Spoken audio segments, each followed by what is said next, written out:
네, 안녕하세요. 재택근무 바이블 저자 조코디입니다. 조코디는 제 예명이고요. 자, 이름은 조재영입니다. 자, 이제는 여러분이 부정을 하시더라도 디지털 세상입니다. 제가 간단한 질문부터 하나 하고 시작을 해보도록 하겠습니다. 여기 앉아 계신 여러분들 디지털 역량을 점수로 한번 평가하면 10점 만점에 몇 점 정도 되실까요? 저는 그래도 한 7점 되지 않아요? 6점. 예, 점수 겸손하게 6점. 예. 저는 4.5. 4.5. 예. 그러면 제가 이번에는 조금 디테일하게 나눠서 한번 또 질문을 드릴게요. 개인적인 디지털 점수는 몇 점이라고 생각하세요? 개인적이라는 거 그러니까 뭐죠? 네네. 개인적으로 사용하시는 점수. 그래도 비슷하지 않을까요? 예. 6점. 예, 6점. 예. 저는 한 9점. 9점. 예. 자, 마지막으로 여기 오신 이제 분들 중에서 회사나 학교에서 사용하는 점수는 몇 점이라고 생각을 하세요? 예. 예. 예. 그렇죠. 좀 점수가 좀 낮으시네요. 예, 맞습니다. 지금 이제 여러분이 말씀하신 것처럼 개인 점수는 좀 높게 나오는 반면에 회사나 학교에서 사용하는 디지털 점수는 좀 낮게 나오는 것 같습니다. 좀 차이가 좀 발생을 하고 있죠. 그래서 여러분이 이제 집에서는 스마트폰으로 카카오톡, 페이스북, 인스타그램 다 잘 사용하시고 계시고요. 또 이제 모르는 분들하고도 다이렉트 메시지라고 해서 요즘에 이제 DM이라고 하죠. 이제 처음 보는 분하고도 소통도 잘 하실 수 있는 그런 디지털 역량을 가지고 계십니다. 또 이제 필요한 정보가 있으면 유튜브로 검색을 해서 영상도 언제든지 찾아보실 수 있고, 그냥 하루 종일 개인에 관련된 모든 일들은 스마트폰 하나 가지고 다 하실 수 있습니다. 심지어는 밖에 나가지 않고서 누워서도 배가 고프면은 배민으로 맛있는 음식을 주문할 수 있고, 또 카카오뱅크로 이체도 할 수 있고, 또 가을에 필요한 옷이 있으면은 라이브 커머스를 보면서 저 옷이 좋겠구나 라고 생각을 하면서 구매하실 수 있습니다. 자, 아침에 일어나면서부터 하루 종일 생활에 관련된 모든 일을 스마트폰으로 할 수 있는데요. 우리 또 코로나19로 못 봤던 친구들하고도 또 카톡으로 또는 다른 메신저로 소통도 가능하고, 좋아하는 책, 음악 이런 것도 모두 다 들을 수 있습니다. 생활에 전혀 불편함이 없습니다. 그런데 이렇게 좋은 스마트폰을 학교에 갖고 가면 어떻게 되죠? 예, 맞습니다. 선생님이 아침에 다 수거를 해 가죠. 회사에서도 일하다가 스마트폰 가지고 이렇게 계속 하다 보면 어떡하죠? 네, 팀장님이 너는 도대체 일 안 하고 뭐 하냐, 이런 식으로 눈치를 좀 많이 주고 있습니다. 그래서 우리나라에서는 스마트폰은 개인적인 취미나 재미를 위한 엔터테인먼트 도구로 좀 많이 인식을 하고 있는 것 같습니다.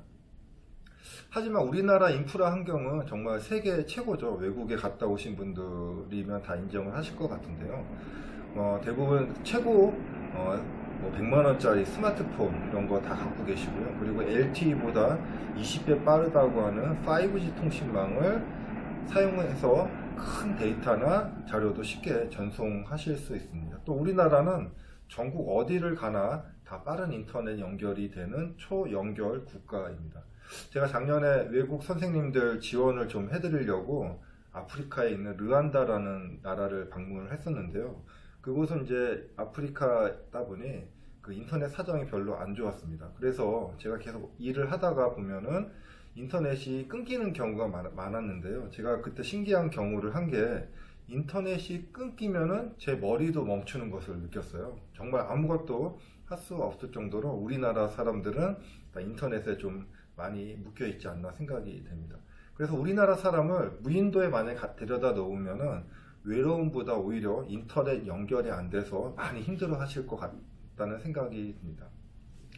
이처럼 우리나라는 환경도 좋고 장비도 좋고 개개인의 디지털 역량도 높은데, 회사나 학교에만 가면 이렇게 최첨단 미래형 디지털 인간들이 다시 과거에 아날로그형 인간으로 다운그레이드 되는 것이 문제라고 저는 생각이 됩니다.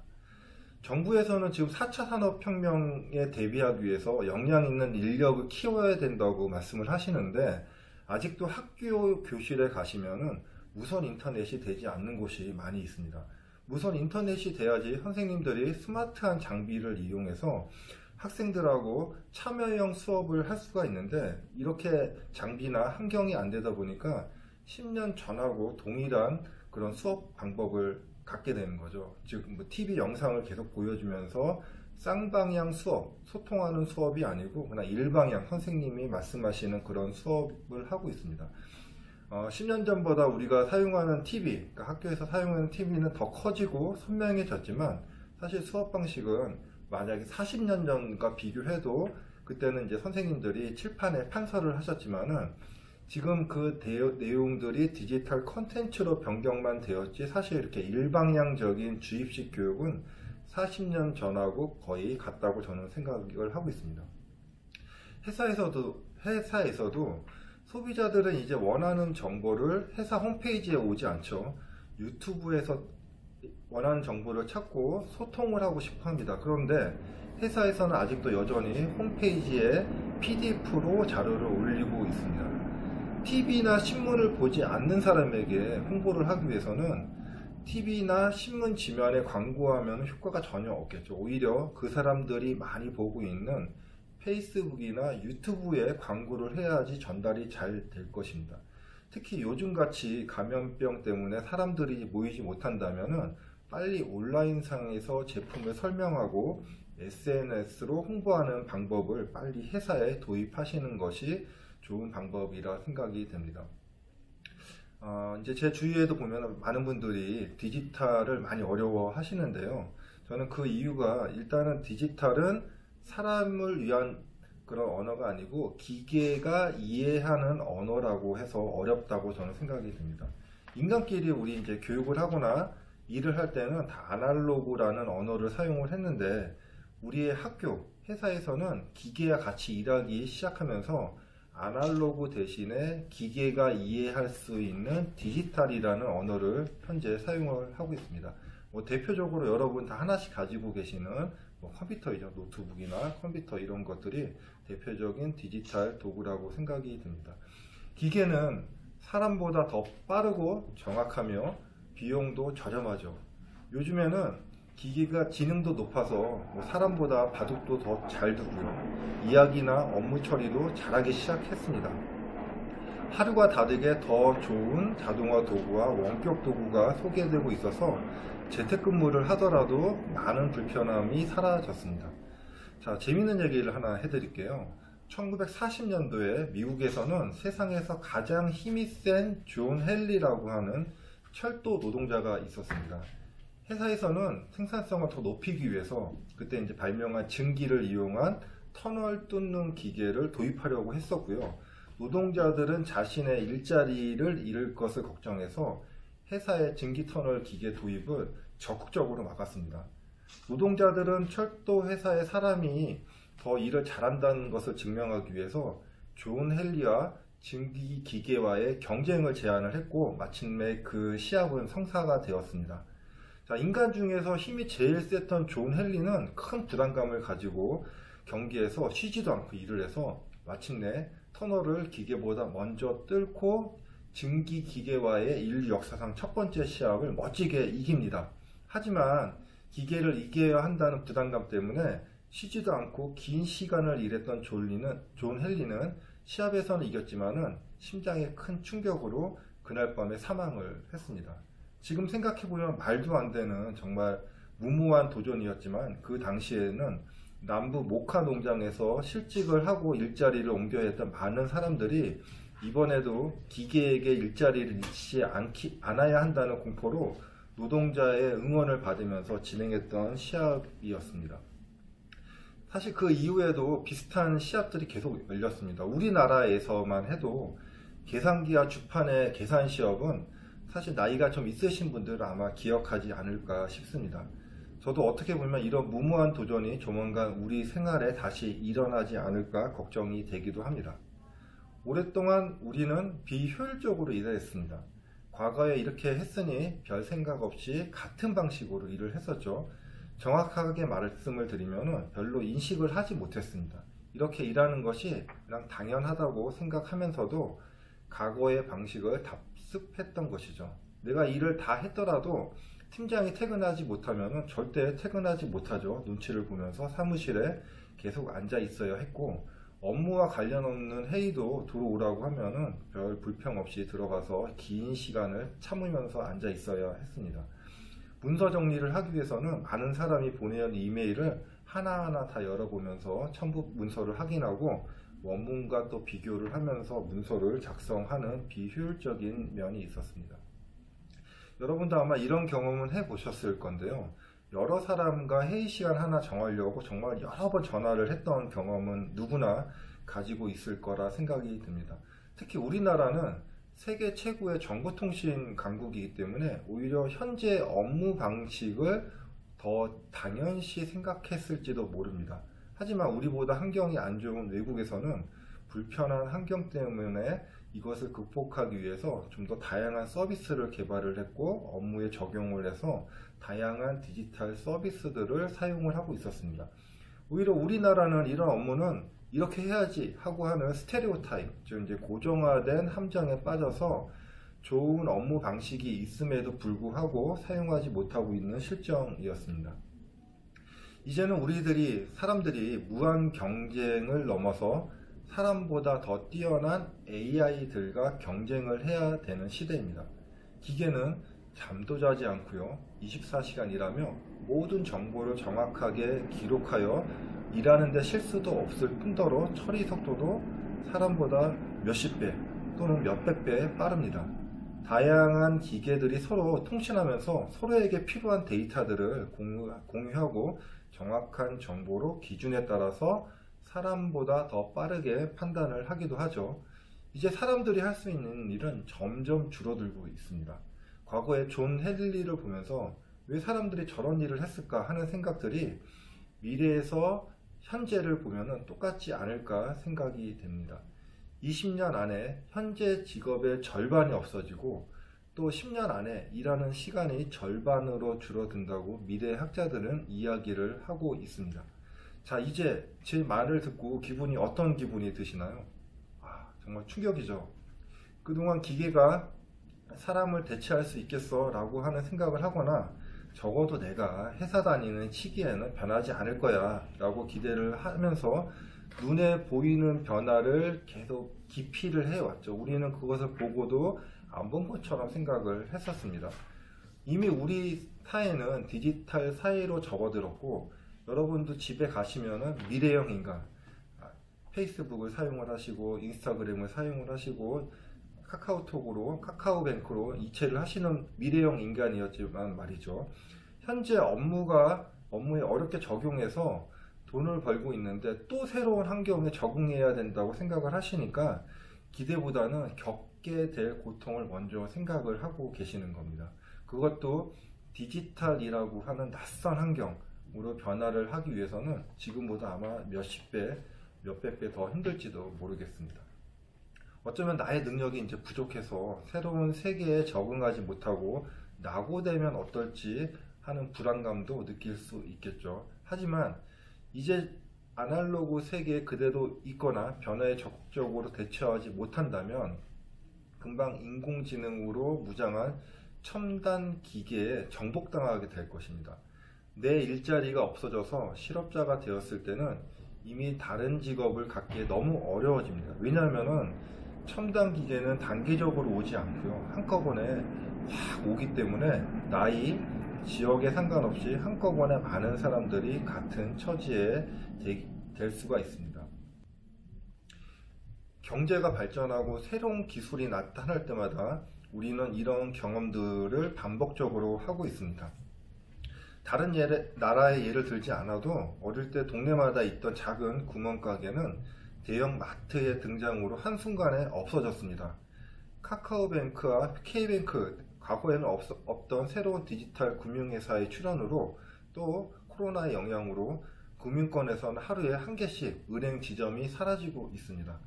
몇 개월 전에 공개한 오픈 AI의 언어 인공지능인 GPT-3를 이용하면 스스로 글을 쓰고 웹페이지를 만들 수 있고 심지어는 어렵다고 하는 컴퓨터 프로그래밍까지 할 수가 있다고 합니다. 반복적으로 같은 업무를 하던 직업군은 GPT-3에 의해서 바로 영향을 받을 수 있습니다. 자, 지금까지 제가 너무 비관적인 이야기만 했다면은 이제부터는 좀 희망적인 이야기를 한번 해보도록 하겠습니다. 우리가 디지털 기술, 학교나 회사가 적극적으로 적용한다면 어떤 일들이 일어날까요? 이번에 코로나19로 회사 업무 중 가장 큰 변화는 아마 화상회의의 도입일 것입니다. 전에는 1시간 회의하기 위해서 정말 하루 출장 다녀온 경험이 있는 분들이 많죠. 이런 회의들을 자신의 사무실에서 웹캠을 이용해서 회의를 한다면은 이동하지 않아도 되니 시간도 절약되고 또 피곤하지 않고 또 교통비도 아낄 수 있을 것입니다. 오히려 내 모니터에서 내 자리에서 보니 발표 자료에 보다 집중할 수 있고 이해도 잘 되겠죠. 저도 올해 이제 하반기에는 직접 가서 하는 수업보다는 사실 원격 수업으로 좀 많이 진행을 했었는데요. 사무실에서 마이크를 이용해서 강의를 해보니 예전처럼 강의실에서 큰 목소리로 떠들지 않아도 되고 이동하지 않아도 되니 피곤하지 않아서 좋았습니다. 1학기에 우리나라 학교들도 대부분 이렇게 인터넷으로 원격 수업을 해봤고요. 또한 직장인들도 갑자기 3월부터 재택근무를 많이 하면서 업무 생산성이 오히려 향상이 되는 것을 많이 느꼈습니다. 예전에는 일이 없어도 윗사람들 눈치 보려고 늦게 퇴근하던 경험이 있었는데 이제는 내가 원하는 시간에 내가 원하는 장소에서 맡은 일을 하면 되는 것이고요. 회사와 가정의 밸런스도 잘 잡을 수 있고 일의 성과도 더 높아져서 실적도 바로 나타났다고 얘기를 듣고 있습니다.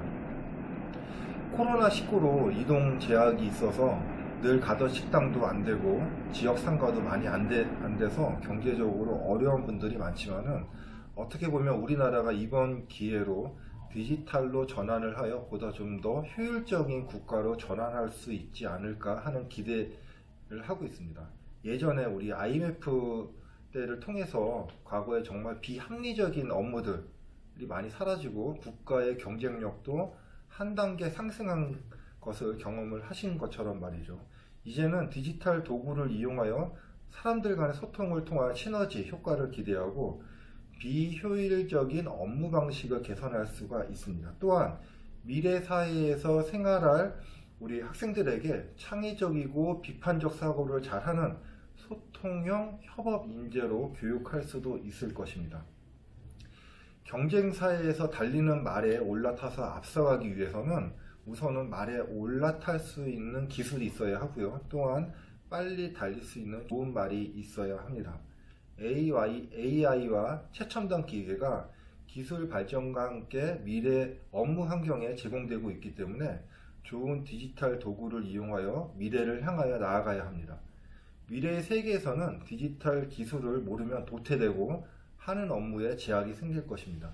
같은 일을 하더라도 더 많은 시간과 비효율성으로 경쟁에서 뒤처지게 될 것입니다. 존 헨리처럼 달리는 말과 경쟁하려 하지 말고 그 위에 올라타서 미래를 준비를 해야 되겠습니다. 그러기 위해서는 가장 먼저 디지털을 업무나 수업에 활용해야겠죠. 사용하는 스마트폰도 디지털이고 노트북도 디지털이 아니냐고 반문하실지 모르겠지만은 디지털 기기를 사용하는 것보다 그 기기를 이용하여 디지털 환경에서 디지털 방식으로 사용하는 것이 중요합니다. 그러기 위해서는 우선은 디지털 기기나 도구를 잘 사용할 수 있는 능력이 있어야겠죠.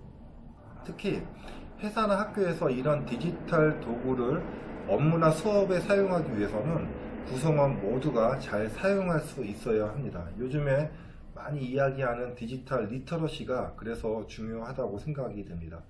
회사에서 직원은 디지털 방식으로 일하는데 거기 회사의 같은 임원분들이 이 방식을 이해하지 못하면 다시 회사는 아날로그로 복회기를 해야 됩니다. 학생들은 디지털 방식으로 소통하고 싶은데 선생님이 아날로그 방식으로 계속 직접 만나서 면담하려고 하고 하면 학생들이 많이 불편해 하겠죠. 자기 속마음 얘기하는 것도 잘 못할 수 있습니다. 시대가 바뀌어 그동안 사용했던 게시판이나 결제 방식보다 더 개선된 업무 프로세스가 많은데 기존에 사용하던 방식들이 사용하기 편하고 익숙하다는 이유로 계속 고집하면은 새로운 디지털 세계로 이전할 수가 없습니다. 디지털 도구를 이용해요. 함께 협업하고 소통하는 것이 중요합니다. 또한 채팅으로 일하는 것이 좋은 회사가 있고요. 또 문서로 같이 협업하면 생산성이 높아지는 회사가 있습니다. 각각의 환경이나 사용자의 역량, 그리고 비즈니스에 따라서 가장 효과적인 방식을 결정해서 함께 연습한 후에 업무에 적용하면 도움이 될 것입니다. 잘 모르는 직원분들은 사용 방법을 잘 공부를 하는 거 잊으시면 안 되시겠죠. 지금 하고 있는 방식과 다른 방식으로 변화하는 것은 우리가 항상 어려운 일입니다. 변화는 항상 고통이 따르죠. 특히 디지털을 잘 모르는 사람에게 디지털 방식으로 변경하는 것은 본인에게는 아마 절망처럼 느껴질 수도 있습니다. 하지만 사회가 디지털로 변화가 되었고 이제는 회사나 학교도 디지털 전환이 되지 않으면 경쟁에서 뒤처지게 될 것입니다. AI에게 일자리를 뺏길지도 모릅니다. 디지털이 처음에는 낯설고 어렵지만 모두가 함께 연습하고 소통하는 노력을 한다면 우리나라도 최고의 디지털 왕국이 될 것입니다. 언덕을 넘으면 적과 꿀이 흐르는 천국이 우리를 기다리고 있을 것입니다. 자, 강의 들어주셔서 감사드립니다.